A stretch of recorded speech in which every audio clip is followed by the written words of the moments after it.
good luck sa new journey mo. So, see you around. Siyempre nga, sabi nga nila, yung industry natin, maliit lang. So, magkikita-kita, maalam mo, magkita-kita tayo, di ba? So, yun lang. Sayang lang na hindi kita naabutan nung lumabas na ako sa ops. Hindi, paalis ka naman na.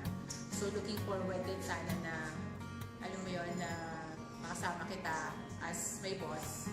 Kasi nga, naririnig ko kanila, Jenny, kanila, Bunny, na iba ka nga daw. Ganyan, sayang, hindi ka naabutan.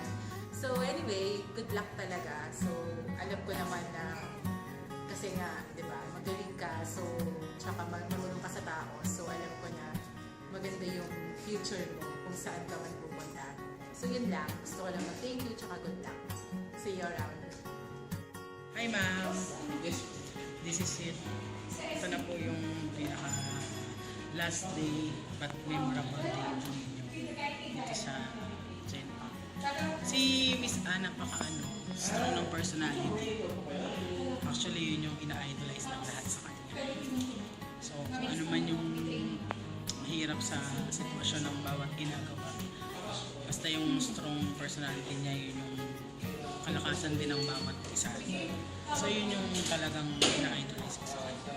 At saka appreciative naman siya sa lahat ng mga na na-achieve ng bawat sinasalawan niya na fruit.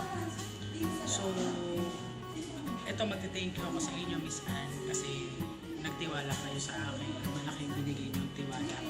Kung ano man yung narating ko rito ngayon sa kanya, kung ano man yung narating ko, yun ay isa sa reason ka. Kasi pinagkatiwalaan mo na kaya ko.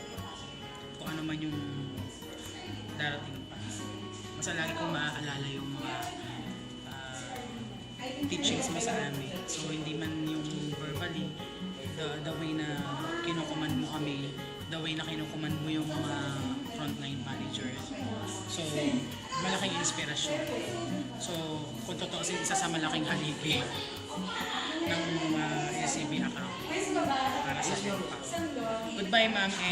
No, goodbye pala. Sorry, ma'am. Hello and good luck po. God bless you. Salamat, ma'am. Bye.